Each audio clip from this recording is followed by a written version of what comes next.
Warm welcome to everyone. Today's topic is internal genitalia. So, what comes under internal genitalia is uterus, fallopian tube, ovary, cervix, and vagina. So, uh, first we'll talk about fundus. Fundus is the part above the junction of fallopian tube and the body and the uterus.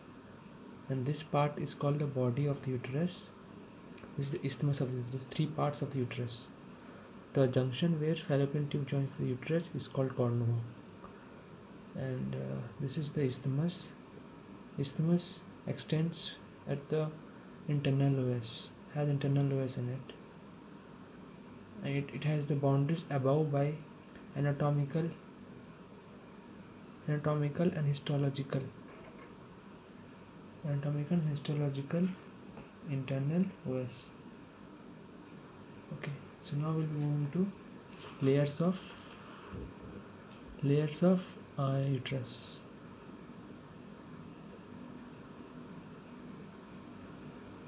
So the innermost layer being the endometrium. It has two parts. One is stratum functionalis, stratum basale, and this again being divided to stratum compactum,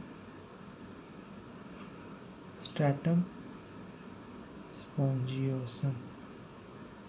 So this is the first innermost layer, has two parts: stratum functionalis, stratum basale, stratum compactum, stratum spongiosum are again functionalis divisions. So next is myometrium.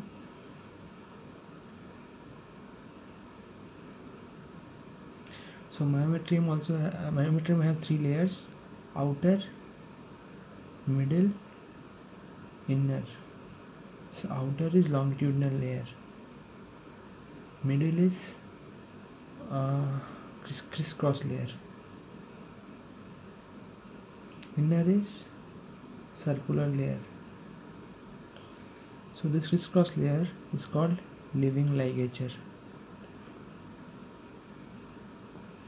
As the muscles inside this have a spiral artery in it, so when there is uterine contraction, these myometrium contract and the spiral artery is constricted.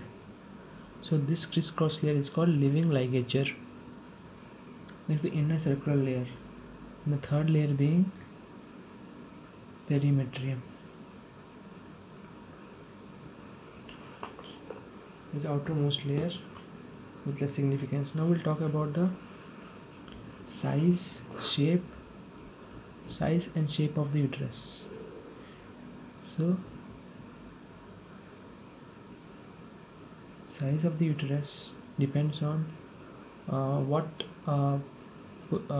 period the uterus is present in. That is, if it is nulliparous uterus, then the size is 6 to 8 centimeters.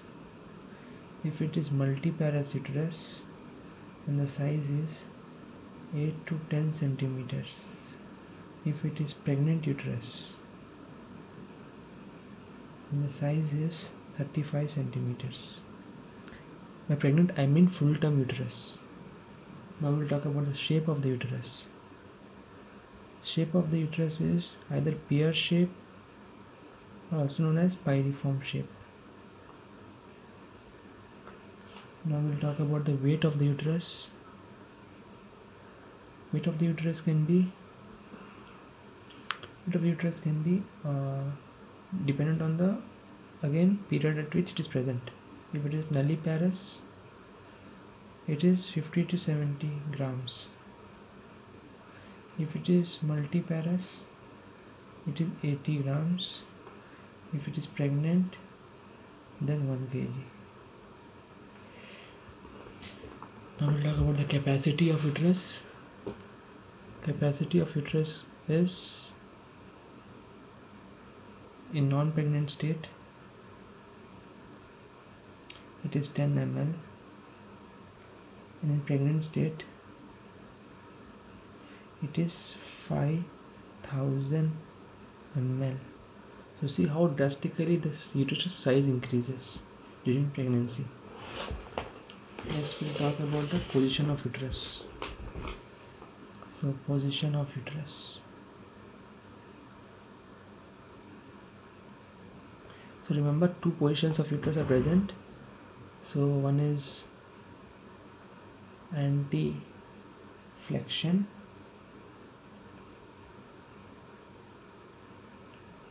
second one is anti-version. So anti-flexion is the angle between cervix and uterus. Anti-version is the angle between cervix and vagina.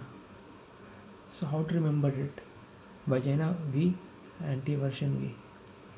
So this is the angle, and this angle is anti-flexion angle is 135 degrees. So there is one more important question asked in MCQs is, what is the ligament of anti-version? So it also depends on the period of the uterus. If it is before pregnancy, it is nulliparous, then uterus sagittal ligament supports it.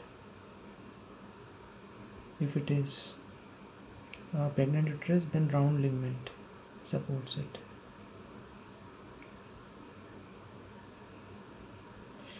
Now we'll talk about isthmus.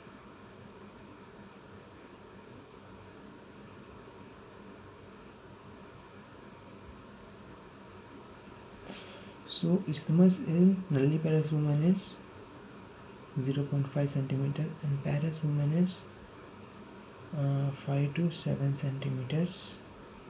It is also known as lower uterine segment in pregnant women.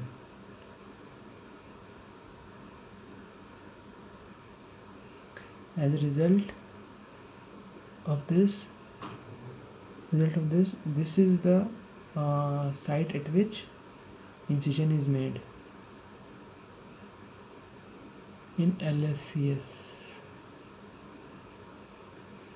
So what are the boundaries of it? So anatomical OS above,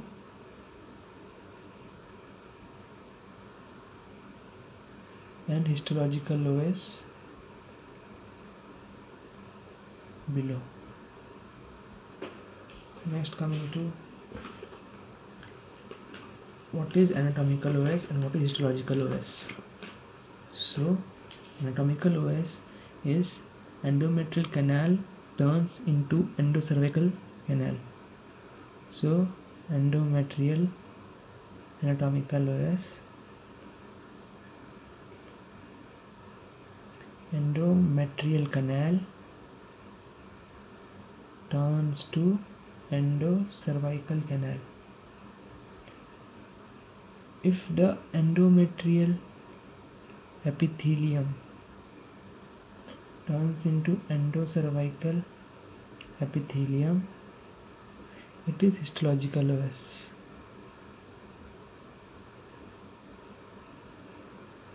So next, coming to cervix.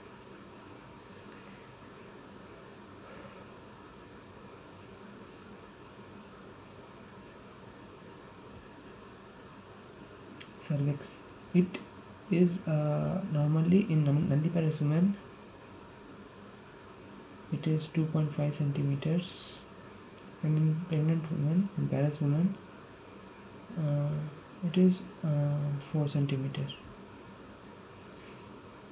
In parous women 4 centimeter, in nulliparous women it is 2.5 centimeter. So here we have two parts. So this is the uterus, right, and this is the cervix.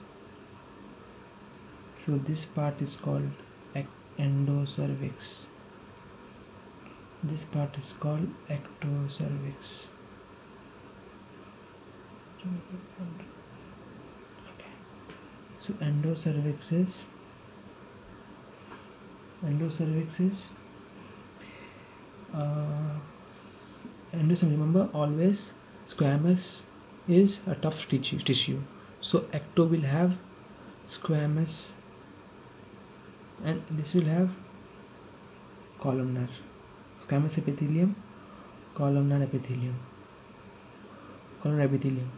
So this is soft, this is hard. Squamous is present on skin and tough tissues, and so this is strong, this is weak. So the zone between them is called transition zone. Transition zone. So here what happens is weak turns into strong. This is the nature's rule, that weak always turns into strong. So this is transition zone. So what is the importance of transition zone? So this is the site where first changes of carcinoma of cervix happens, and HPV infection is first evident here. So what is the blood supply of uterus? So now come the blood supply of uterus.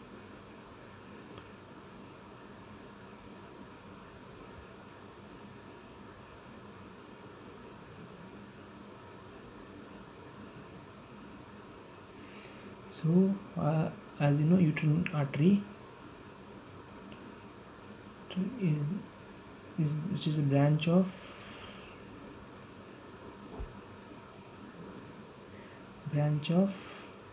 anterior division of internal iliac artery. It gives rise to two marginal branches. This gives rise to arcuate branch,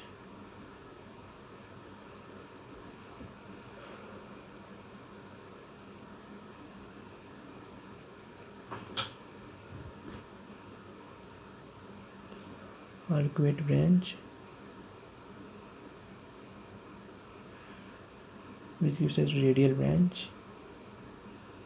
This further gives rise to basal branch. So these two supply the myometrium. This supplies the endometrium. So uterus is supplied by uterine artery and ovarian artery. So now we'll come to cervix.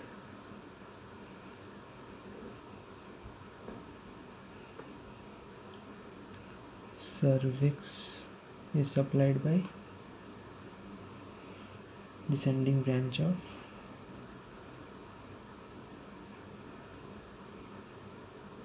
cervical artery, which is a branch of uterine artery. So now we'll talk about lymphatic drainage.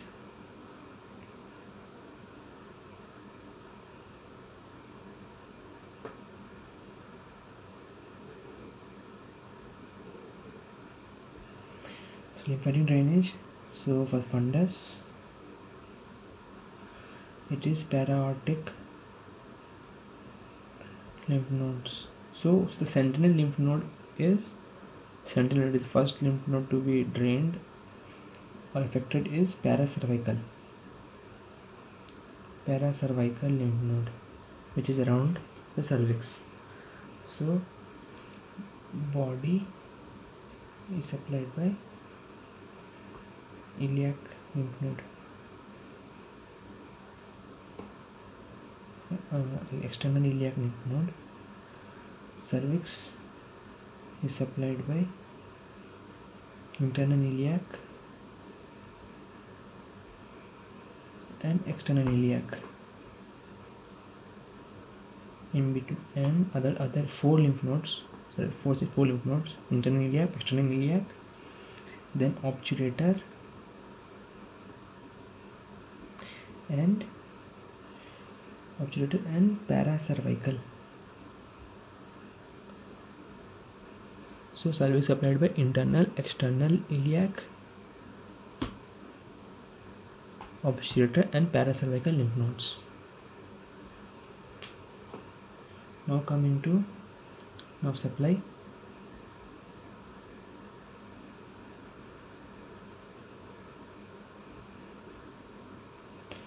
nerve supply is by T10 to L1 and S2 to S4 is for uterus, it is for cervix. So now we will move on to fallopian tube. We have finished uterus and cervix.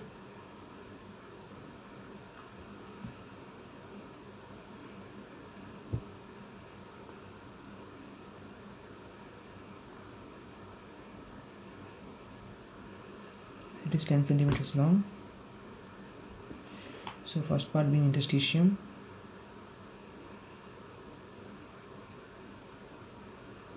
or intramural part.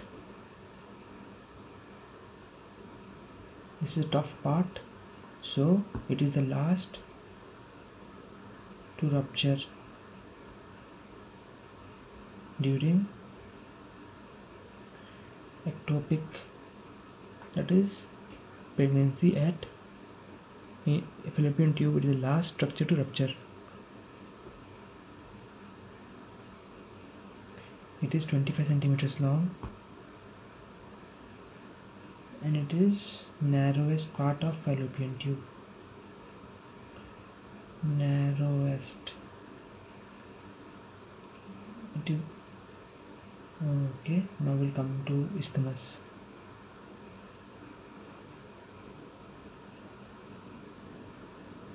So you have to remember it. Isthmus is present in fallopian tube as well as in the uterus. So both being different. This is 2.5 centimeter. Okay. This is 2.5 centimeter.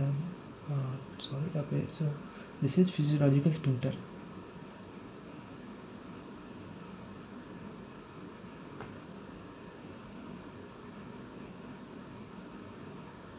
It is second most narrowest.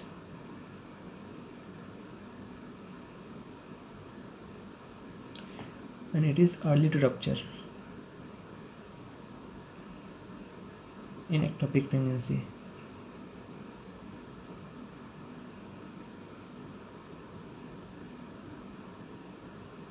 Welcome to third part, ampulla.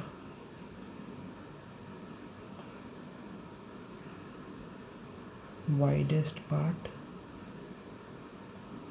of fallopian tube. Fertilization takes place at this part, and it is the widest part. And infundibulum,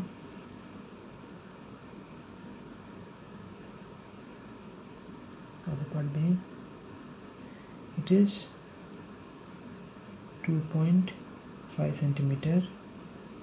There are fimbriae, finger-like projections. These are to collect the ovum.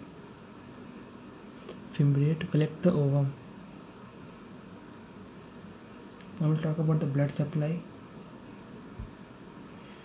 So blood supply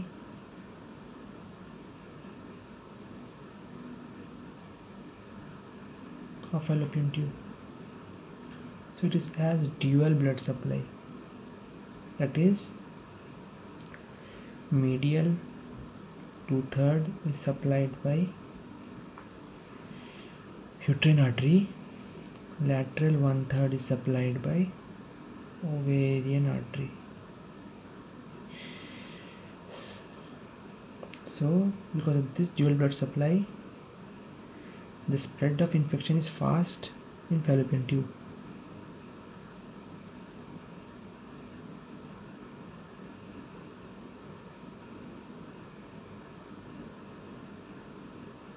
Fallopian tube, that is PID or TB.